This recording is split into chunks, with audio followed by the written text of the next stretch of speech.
ওই জন্যই তা ঠিক আছে।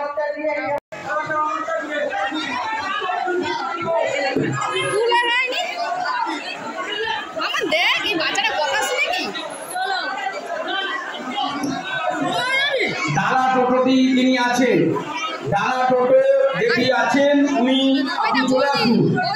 ডালা টোটো যে গাড়িটি আছে সেই গাড়িটিকে আমাদের পুজো মণ্ডপের সামনে আসার জন্য অনুরোধ করা হচ্ছে।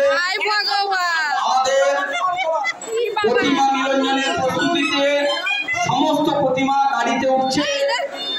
আপনারা সবাই মহিলা গ্রামবাসী, গ্রাম কমিটি, পুজো কমিটি, আশেপাশের গ্রাম, দোকানদার, আপনারা সবাই আনন্দ উপভোগ করুন, কিন্তু কখনোই আপনাদের আনন্দের কারণ না হয়।